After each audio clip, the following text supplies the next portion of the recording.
Bismillahirrahmanirrahim. Assalamualaikum warahmatullahi wabarakatuh. Salam satu ASEAN. Ladies and gentlemen, I will to say thank you very much to arranger of International Conference of Student Development and Management 2021 ICSDM 2021 Challenges Beyond Crisis Global Strategic Approach yang diadakan oleh UiTM Malaysia. Saya merasa sangat bertuah karena mendapat jemputan khas dalam sharing in International Conference ICSDM 2021 atau 2021 ini ya. Sebelum saya sharing dalam satu paper saya ni, saya akan mulai dengan satu pantun dululah ya. Dari Jakarta nak ke Bandung. Karena saya tinggal Jakarta, kita mesti lewat Bekasi City, lewat Lebuh Raya lah. Kalau awak nak faham paper yang terkandung, kena beri perhatian ke sini, right?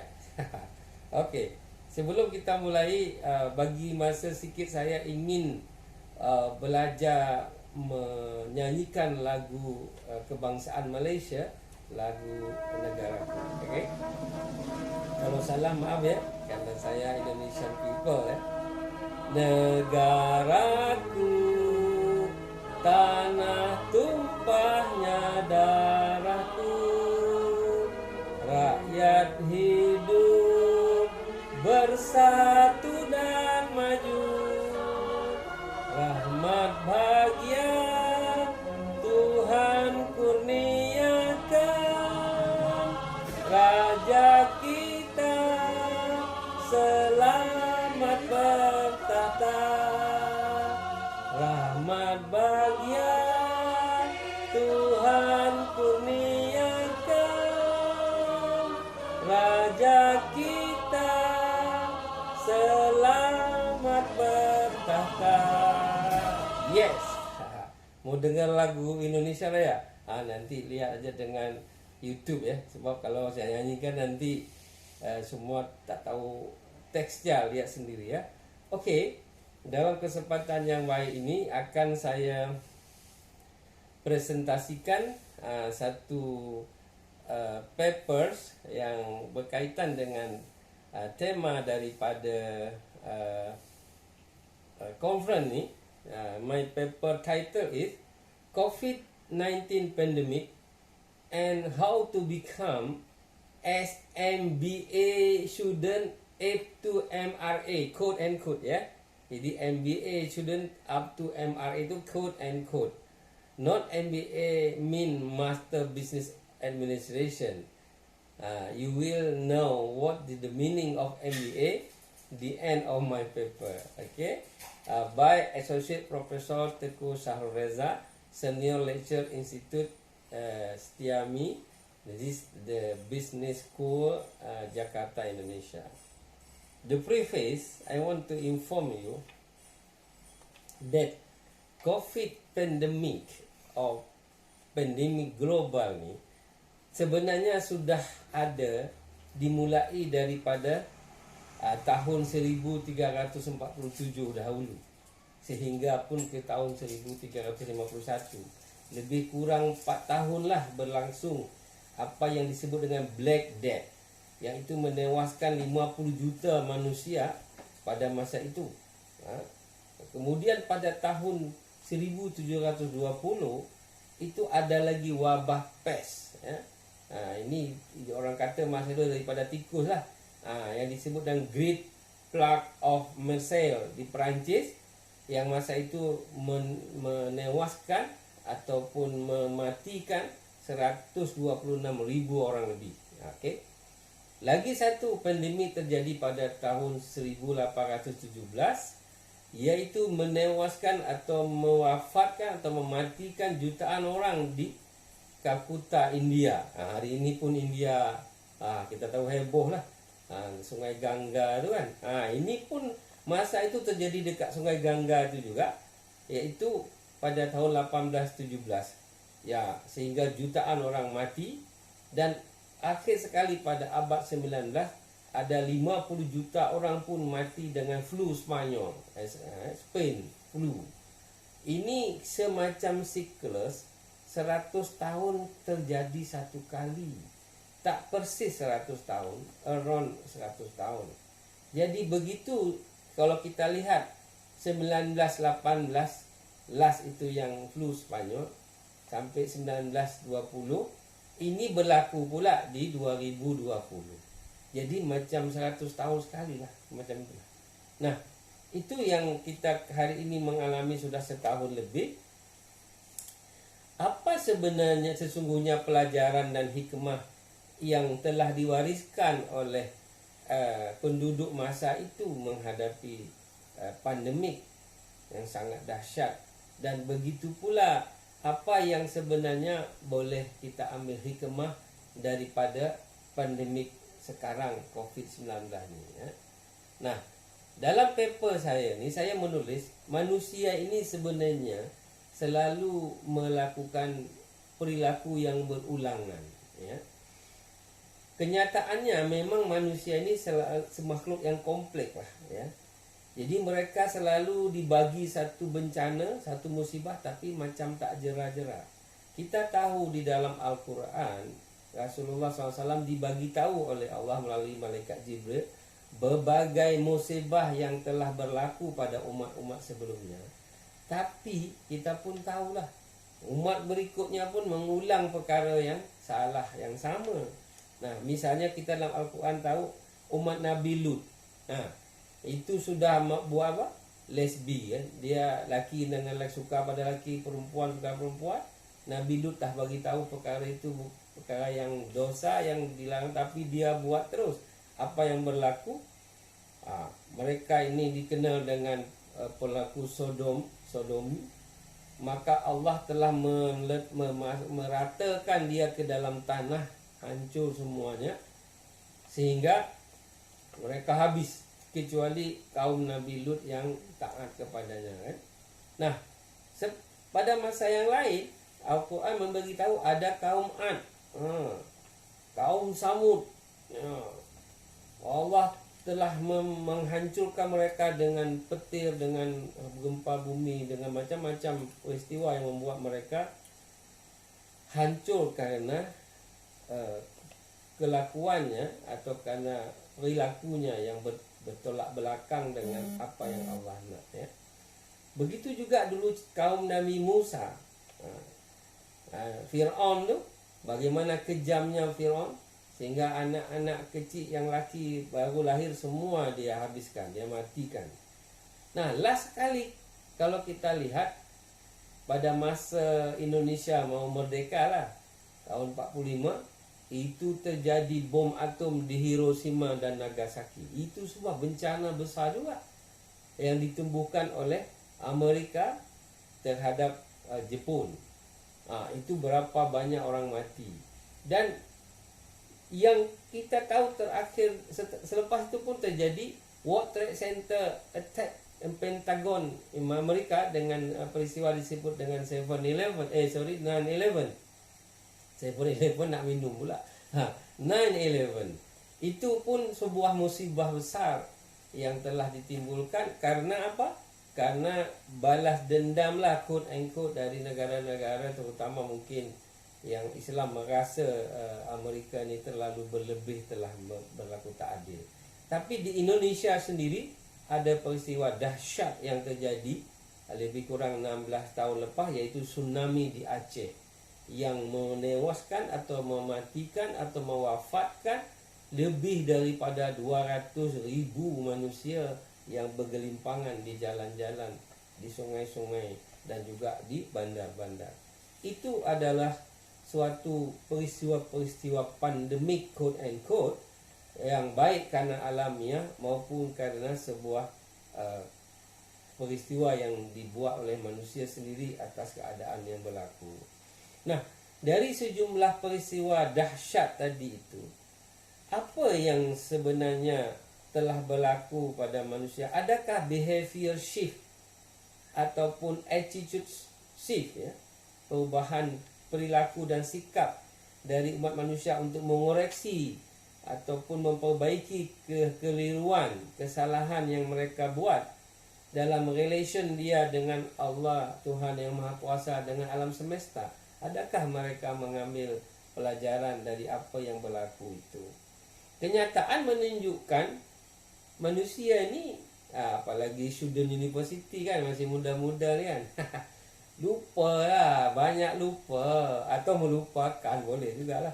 Nah, itu secara bertahap. Apa yang berlaku tsunami Aceh 16 tahun pun sekarang sudah berkekurangan juga mereka care kepada syariat agama jugalah, kan? Jadi inti daripada keadaannya adalah hawa nafsu. Nah, hawa nafsu manusia inilah faktor utama yang menyebabkan manusia terjebak dalam kesalahan yang sama dan berulang. Dari masa dulu saya cerita awal pun, zaman Nabi-Nabi dulu hingga pun sekarang. Itu sebab Tuhan membagi kita satu cara untuk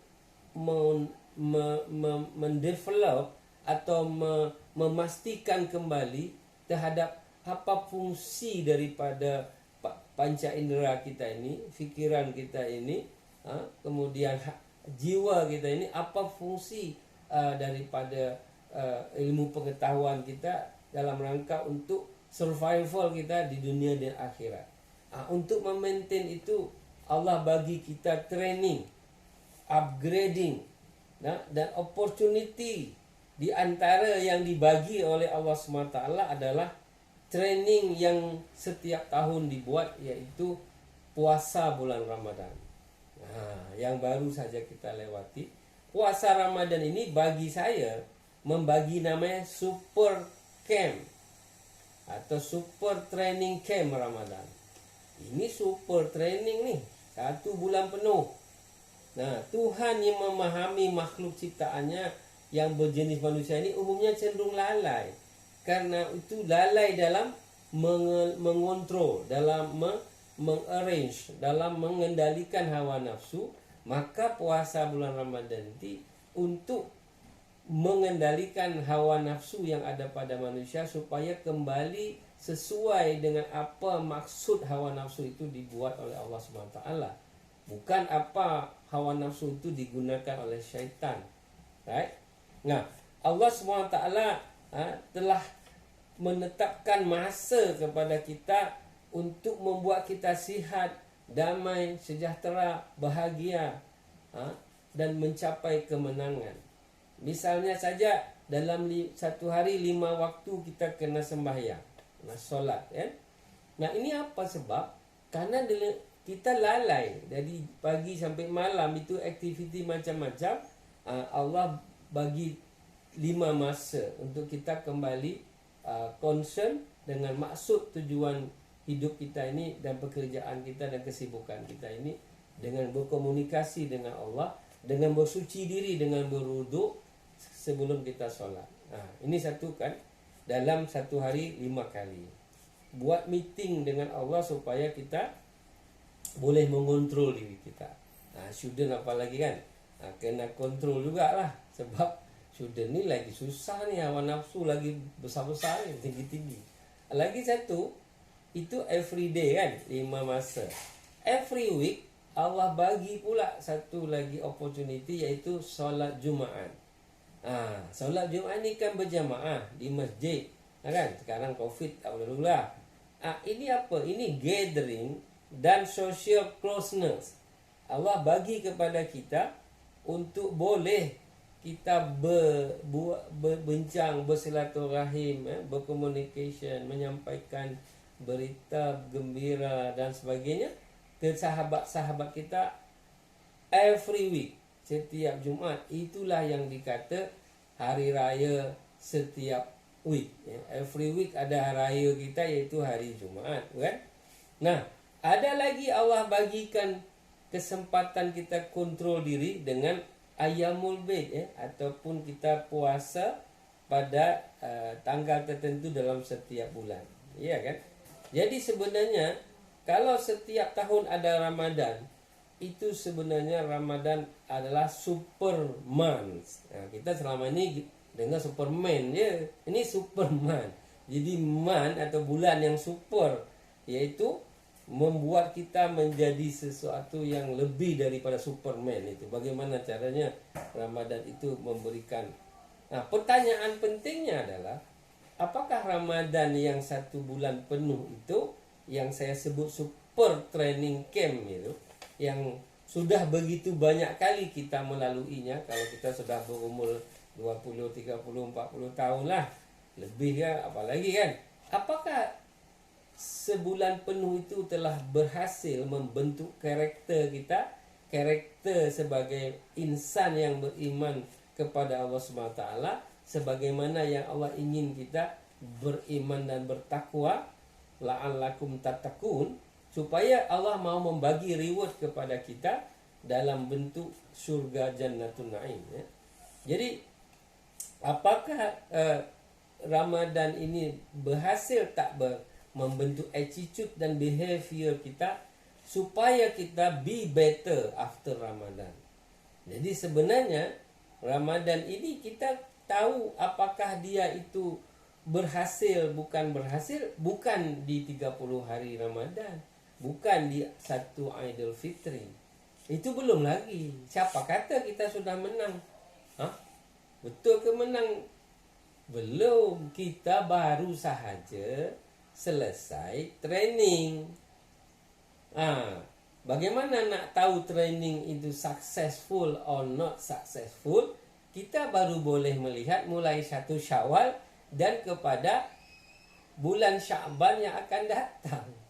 11 bulan ke hadapanlah kita akan tahu betulkah super training camp Ramadan telah berhasil membuat kita menjadi seseorang yang memenangkan akal fikiran iman kita dalam mengontrol hawa nafsu.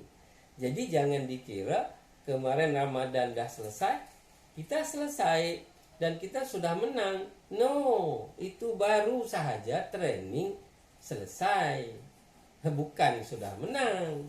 Justru untuk tahu menang tidaknya mulai 1 Syawal ini, betulkah behavior dan attitude kita berlaku sama semacam mana kita dalam bulan Ramadan. Nah, itu soal 1 Ramadan. Nah, soal sekarang COVID pandemik 19. Apa mana yang dibagi oleh COVID pandemik? Ya kan? Nah, jadi kita melihat hari ini kita menghadapi COVID pandemik, ini membuat kita semua harus hidup beraturan, hidup yang disiplin, hidup yang bersih. Ya, hidup yang terkawal. Bukankah semua ibadah solat puasa itu semua mengajarkan perkara itu? Perkara kedisiplinan, keterkawalan, perkara kita kontrol apa yang kita buat, apa yang kita ucap, berjumpa dengan siapa dan sebagainya ya. Jadi bagi kita yang sudah 5-10 kali mengikuti support camp Ramadan ini, support training camp Ramadan, semestinya semua kita ini telah menjadi muslim yang rahmatan lil alamin ya.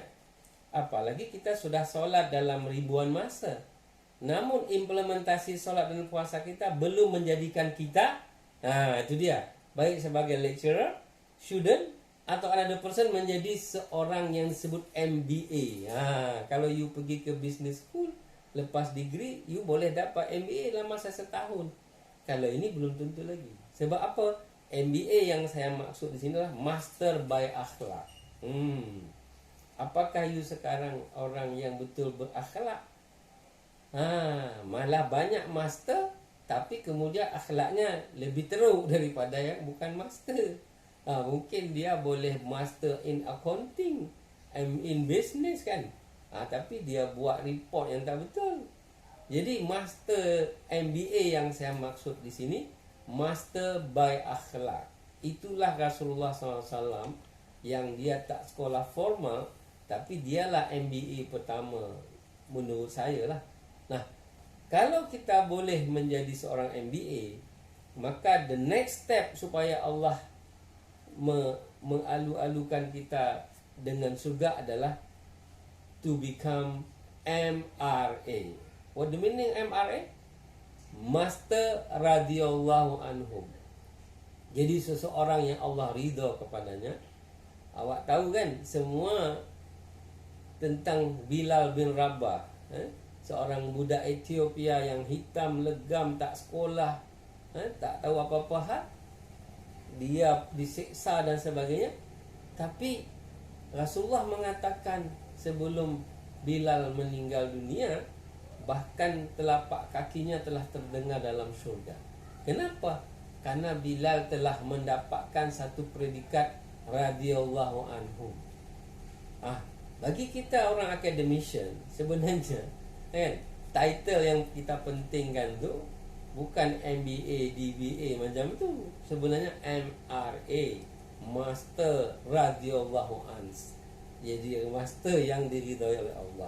Jadi kombinasi training by COVID pandemic dan super training camp Ramadan 2021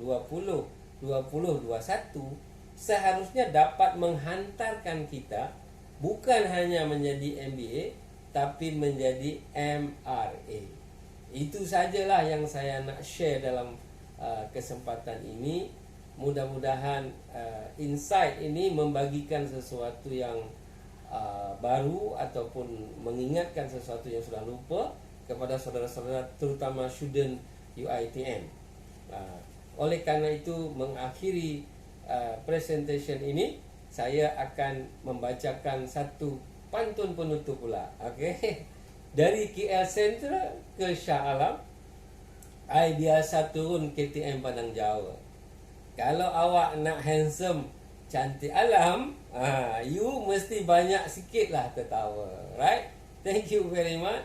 Sampai jumpa di Jakarta or Bekasi City.